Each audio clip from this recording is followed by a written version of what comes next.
noite! Começa agora o Resumo Brasil. As principais notícias da semana você vai acompanhar comigo, Priscila Mendes, e com a nossa intérprete de Libras, Brenda Rodrigues. Crianças de 5 a 11 anos começam a receber a vacina contra a Covid. Chuvas em várias regiões do Brasil deixam a população em alerta. E deslizamento de terra destrói um casarão histórico em Ouro Preto, Minas Gerais. Quer se manter bem informado? Então continue com a gente.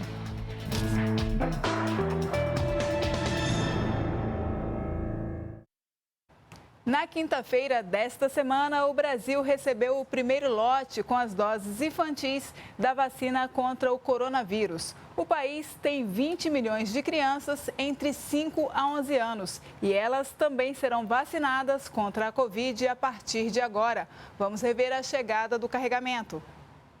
O voo vindo da Europa chegou ao aeroporto de Campinas pouco antes das 5 horas da madrugada. É o primeiro lote de vacinas contra a Covid-19 da Pfizer destinada às crianças de 5 a 11 anos de idade. Este primeiro lote é de 1.200.000 doses. Na sequência, o ministro da Saúde, Marcelo Queiroga, recebeu os imunizantes no centro de distribuição em Guarulhos, na região metropolitana de São Paulo. Até o final deste mês, a previsão é que cheguem mais lotes, totalizando mais de 4 milhões de doses só em janeiro. De acordo com o Ministério da Saúde, o público estimado é de 20 milhões de crianças em todo o país.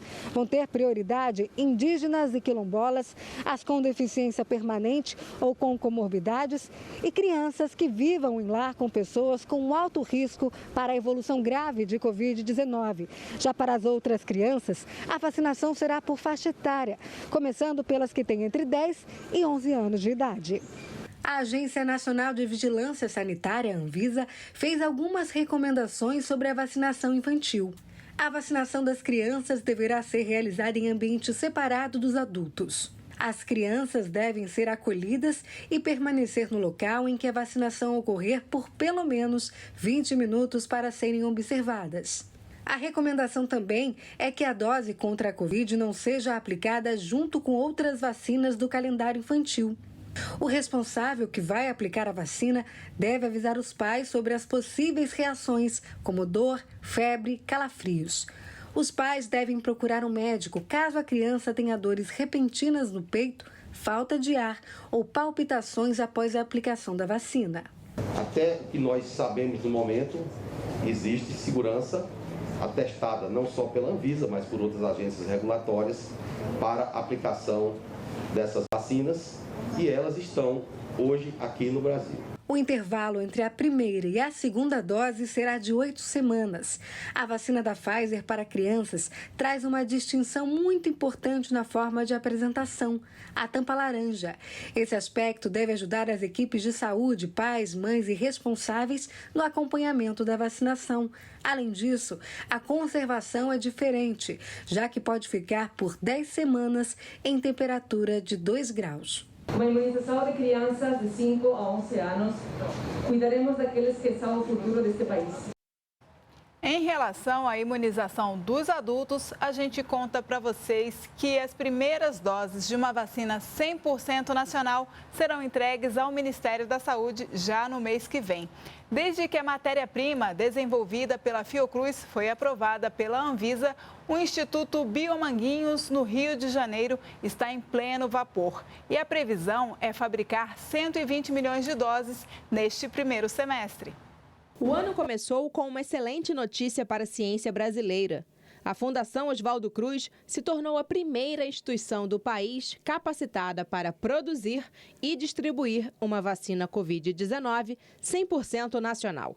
Com o parecer favorável da Anvisa na última semana, as primeiras doses já devem ser envasadas neste mês e entregues em fevereiro para a distribuição pelo Ministério da Saúde. Para aprovação do registro, a Agência Nacional de Vigilância Sanitária avaliou a equivalência do processo produtivo, comprovando que as vacinas produzidas com o IFA, o ingrediente farmacêutico ativo de Biomanguinhos, possuem a mesma eficácia, segurança e qualidade daquelas processadas com ingrediente importado, seguindo as mesmas etapas do processo produtivo e metodologias de análise exigidas.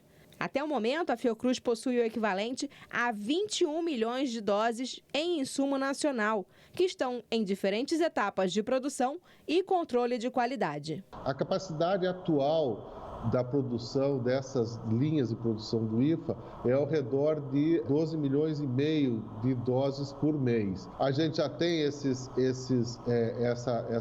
quantidade produzida e a nossa contratualização com o Ministério da Saúde neste momento é para entrega de 120 milhões de doses nos 6 primeiros meses. O processo de transferência da tecnologia da AstraZeneca aconteceu em tempo recorde, apenas 1 ano, quando esses processos costumam levar cerca de 1 década. Isso torna a vacina Covid-19 produzida pelo Fiocruz uma importante conquista para o país, que não vai mais depender da importação de IFA. Vimos ao longo da semana intensas chuvas em várias regiões do país. Só em Minas Gerais, mais de 340 cidades em situação de emergência por causa dos fortes temporais. Mortes e desabamentos foram registrados em diversos pontos do estado. Cerca de 40% do estado foi de alguma forma afetado pelas chuvas. Cidades alagadas, casas encobertas, rios transbordando, além do risco de rompimento de barragens de mineração. Desde o início do período chuvoso, Minas registrou 24 mortes, além de ter quase 27 mil desabrigados. Mesmo com a trégua nos temporais, diversos municípios continuam debaixo d'água, como Brumadinho, que ainda se recupera do rompimento da barragem Córrego do Feijão há 2 anos. Cidades do Tocantins e do Pará estão sofrendo com a cheia do rio Tocantins, que está 12 metros acima da média. Em Marabá, interior do Pará, cerca de 1.700 famílias foram afetadas e precisaram sair de suas casas. Em Tucuruí, todas as 23 comportas da hidrelétrica foram abertas para dar vazão às águas do rio Tocantins.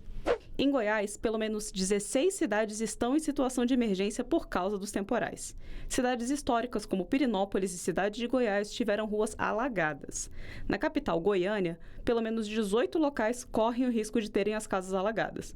Os moradores estão sendo encaminhados para abrigos provisórios. E o deslizamento de terra que destruiu um casarão histórico em Ouro Preto viralizou nas redes sociais. Felizmente, ninguém se feriu. O Corpo de Bombeiros, a Defesa Civil e a Prefeitura da cidade monitoram a área.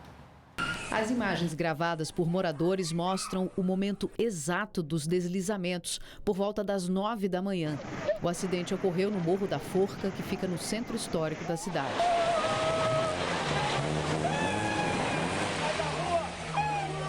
A terra chegou a cobrir completamente um casarão do século XIX, o primeiro de estilo neocolonial de Ouro Preto, e um depósito, ambos tombados pelo patrimônio histórico. A Defesa Civil conseguiu tirar as pessoas e isolar o local antes do acidente. A área já estava interditada há 10 anos, justamente por causa dos riscos de deslizamento.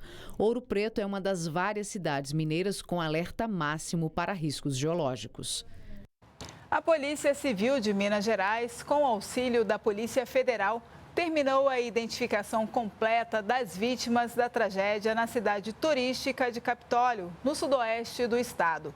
10 pessoas morreram depois que um pedaço enorme de rocha se partiu e caiu sobre lanchas de turistas que visitavam o local no final da semana passada. Os cânions e cachoeiras fazem parte do reservatório da hidrelétrica de Furnas. 32 pessoas ficaram feridas. As imagens feitas por turistas que estavam no local são fortes e mostram o exato momento em que o paredão de pedra atinge uma lancha diretamente e outras 3 embarcações. Pouco antes, o paredão dava sinais de desmoronamento.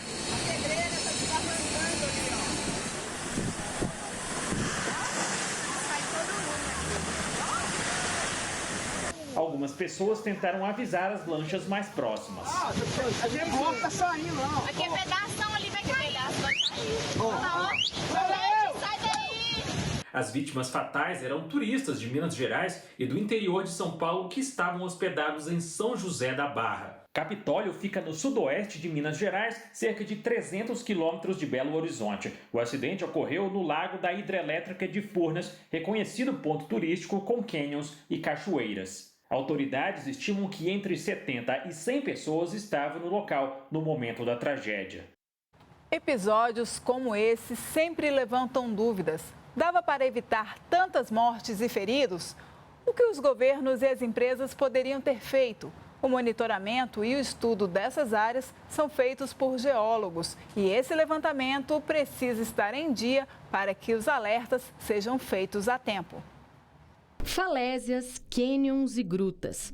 O Brasil tem uma diversidade de paisagens naturais exploradas turisticamente, áreas que devem ser monitoradas por geólogos para a detecção de qualquer mudança na topografia. O geólogo ele vai mapear, né, os tipos de fraturamento, aquelas que são onde tem fraturas mais abertas, né, eventualmente detectar algum tipo de pequenos movimentos, né, ou seja, medidas, né, sobre a abertura dessas fraturas. O Serviço Geológico do Brasil é o órgão que faz esses estudos, mas apenas de áreas urbanas ou povoadas. O trabalho de risco ele é feito para a cidade. Tem o trabalho das cartas de suscetibilidade, que mapeia as áreas suscetíveis a escorregamentos, a inundações. Esse trabalho é feito em todo o perímetro do município, área urbana e área não ocupada. A Lei 12.608, que cria o Sistema de Informações e Monitoramento de Desastres, prevê em seu artigo 8º que compete aos municípios identificar e mapear as áreas de risco de desastres, promover a fiscalização das áreas de risco de desastre e vedar novas ocupações nessas áreas. O plano diretor do município deveria também fazer um mapeamento, contendo as áreas suscetíveis à ocorrência de deslizamento de grande impacto ou inundações bruscas, por exemplo. Já a União, em conjunto com os estados e municípios, deve estimular comportamentos de prevenção capazes de evitar ou minimizar a ocorrência de desastres. O geólogo explica que poucas vezes os municípios demandam auxílio da União para analisar e produzir mapas de risco. A Prefeitura de Capitólio, por exemplo, não havia pedido ajuda. É muito esporádico. Geralmente os pedidos são para áreas ocupadas ou regiões com muita frequência de escorregamentos. Essa carta direcionaria para ele que essa seria uma área problemática. Nessas regiões onde existe esse risco, ele deveria estar a cargo, né, do poder público, das prefeituras, da associação com as empresas e que exploram o turismo e assim por diante. Mas precisa de parar, sempre parar de esperar, né, ocorrer tragédias, né, para então buscar soluções. Procurada, a Prefeitura de Capitólio não quis comentar sobre os mapas de risco. E em nota, a empresa Eletrobras Furnas, responsável pela barragem que deu origem à Lagoa de Furnas, disse que não é responsável por fiscalizar atividades de turismo na região. Daqui a pouco, logo após um rápido intervalo, você vai ver o primeiro satélite brasileiro produzido por uma startup foi lançado ao espaço. Não saia daí, voltamos já.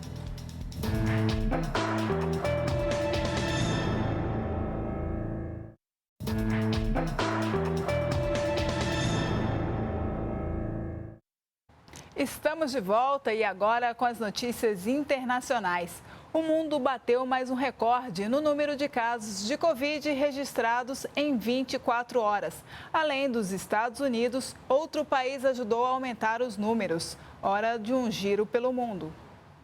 Os Estados Unidos seguem liderando a lista de países com maior número de casos de Covid em apenas um dia. São mais de 800 mil.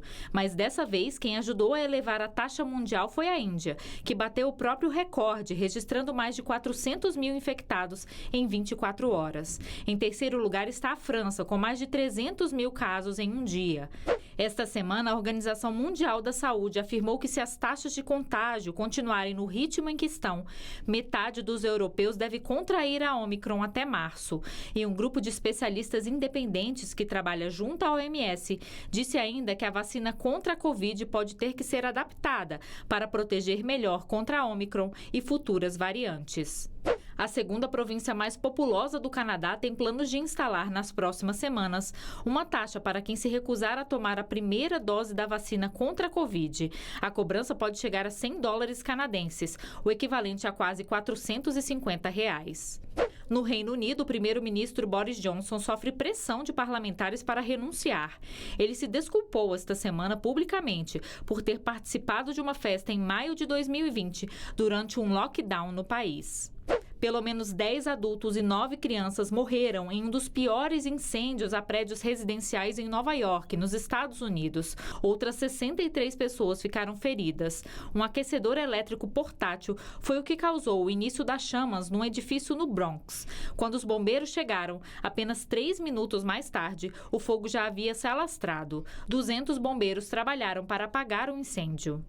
Também nos Estados Unidos, um acidente de helicóptero terminou com todas as 4 pessoas a bordo salvas. O helicóptero médico transportava um bebê que estava sendo transferido, uma enfermeira e 2 tripulantes, e caiu na escadaria de uma igreja. A polícia local considerou um milagre que todos tenham se salvado sem ferimentos graves. E um hospital universitário nos Estados Unidos realizou o primeiro transplante de coração usando o órgão de um porco geneticamente modificado. O paciente de 57 anos tinha uma doença cardíaca terminal e decidiu, junto com a equipe médica, tentar a técnica inovadora que parecia ser a única chance de sobrevivência. O coração de um porco foi usado no transplante, que até o momento é um sucesso. Voltando aqui para o Brasil, o navio de assistência hospitalar Doutor Montenegro vai passar 4 meses atendendo populações de diversas comunidades ribeirinhas de difícil acesso no Acre. É a 22ª edição desta operação realizada pela Marinha do Brasil. Veja na reportagem da nossa afiliada, a TV Encontro das Águas. 4 meses de missão. Este é o tempo que a equipe do navio de assistência hospitalar Doutor Montenegro vai passar na 22ª edição da Operação Acre. O principal objetivo é oferecer atendimento médico para pessoas de comunidades isoladas em municípios do interior do estado. Para isso, o navio é equipado com consultório odontológico, centro cirúrgico para procedimentos de pequeno porte, mamógrafo, enfermaria, consultórios médicos e farmácia. Nós contamos com profissionais, equipe médica de 30 militares, entre médicos, dentistas, farmacêuticos, enfermeiros e auxiliares de enfermagem. As especialidades que nós contamos dos médicos é pediatra, um cirurgião geral, um radiologista e um dermatologista. Por um lado, a tripulação que segue para cumprir mais uma missão. Por outro, as famílias que ficam na expectativa do retorno. O sentimento que prevalece entre os familiares que ficam aqui hoje é a saudade, mas com a certeza de que a importância da missão é muito maior.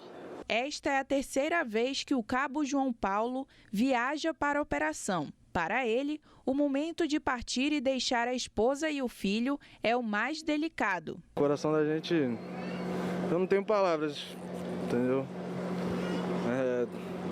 Perde muita coisa, ele faz aniversário em março, a gente perde, mas a missão em si é bonita, então vale a pena. No final de tudo, vale a pena.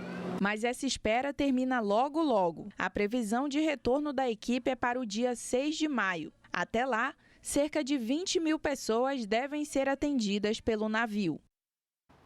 Há 2 anos, a polícia abria um inquérito para investigar a contaminação de cervejas da marca Baker em Minas Gerais.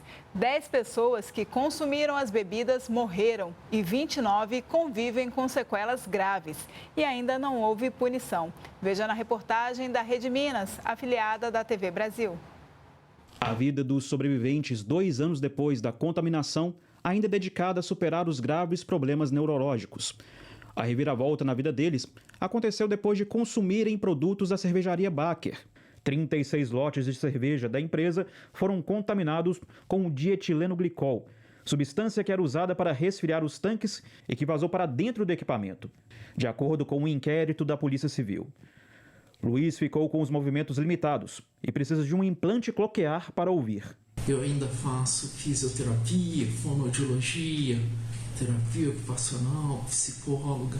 Cristiano chegou a receber um rim da esposa para ter melhor qualidade de vida. Há muitas dificuldades e talvez eu venha a ter, essas dificuldades venham a se manter e eu venha a ter, de fato, sequelas significativas, né, para o resto da minha vida. Em outubro de 2020, 11 pessoas foram denunciadas pelo Ministério Público por crimes que envolvem desde o Código de Defesa do Consumidor até homicídio culposo.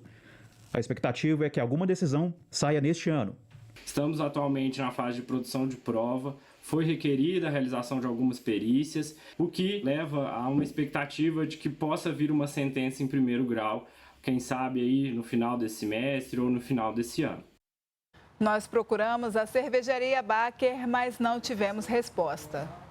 E a inflação fechou o ano passado em 10,06%, o maior índice desde 2015. O dado foi divulgado nesta semana pelo IBGE. Os combustíveis, a energia elétrica e os alimentos estão entre os produtos que mais pressionam a inflação.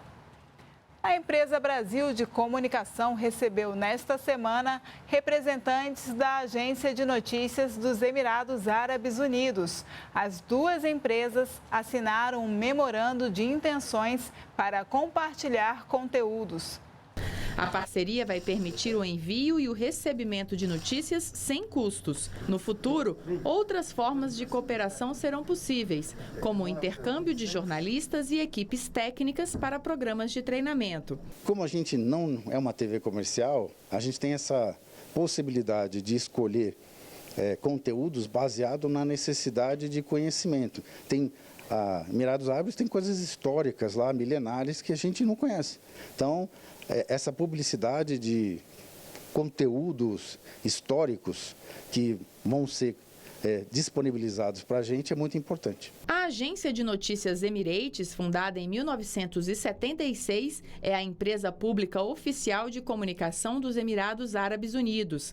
Assim como a EBC, formam um conglomerado de comunicação com TV, rádios e agência de notícias online. Hoje, a Emirates é a maior agência de notícias dos Emirados Árabes.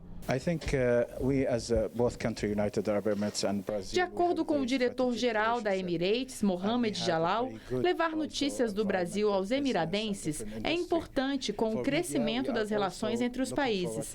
Segundo ele, cada vez mais brasileiros visitam os Emirados Árabes com voos diretos diariamente que chegam sempre cheios, além das relações comerciais em ascensão e a presença brasileira na Expo Dubai. E o Brasil deu um passo importante na corrida espacial. O primeiro satélite desenvolvido por uma startup brasileira foi lançado ao espaço. O satélite foi desenvolvido por um grupo de jovens do interior de São Paulo e foi lançado da base de Cabo Canaveral, na Flórida, e pode ser o início de uma constelação de satélites brasileiros em órbita. Frio na barriga, noites mal dormidas, colocar em órbita um satélite 100% brasileiro e privado não é para qualquer um, não. Todos os sistemas, a tecnologia foi desenvolvida por nós, da Pion. É uma conquista muito grande, não só para a Pion, mas para a tecnologia, para a ciência brasileira. Eu acho que isso é o que motiva ainda mais a gente a continuar nessa jornada espacial. O satélite Pion BR-1 foi projetado em 7 meses em um laboratório em São Caetano, no ABC Paulista. Chamado carinhosamente de Pionzinho, é menor e mais barato e deve ajudar a democratizar o espaço e a tecnologia. Apesar de pequenino, quase do tamanho de um celular, o satélite pode ajudar a dar passos enormes. Os dados enviados à Terra podem ajudar a ampliar e desenvolver novas alternativas tecnológicas de diversos setores da indústria, como soluções para o agronegócio, por exemplo, até o cotidiano das pessoas. Tudo saindo conforme o esperado, o plano é alçar voos mais altos, com uma constelação de satélites. Esse satélite Pion BR-1 é um início para a gente entender como funciona todo esse ambiente espacial, testar tecnologia, para que no futuro a gente consiga ter uma constelação de satélites brasileira.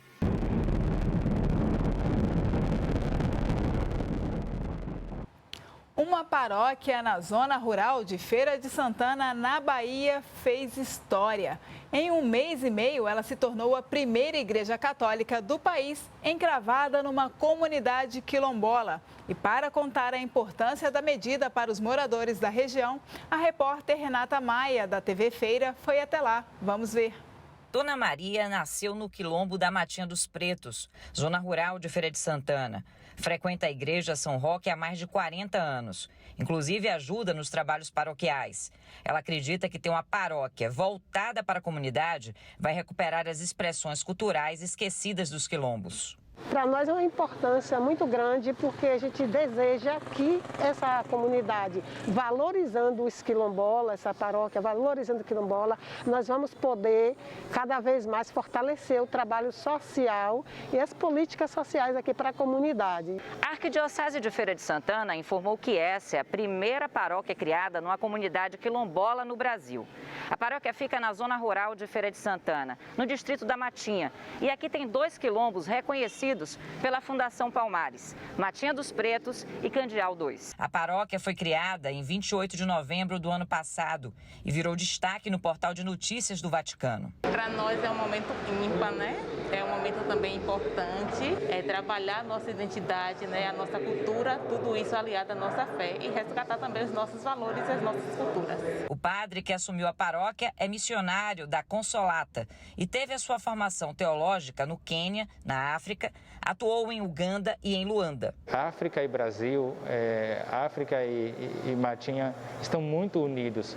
E são tradições, são costumes, são formas de manifestar a sua fé que devem ser levados para frente, né? Devem ser valorizados pela igreja.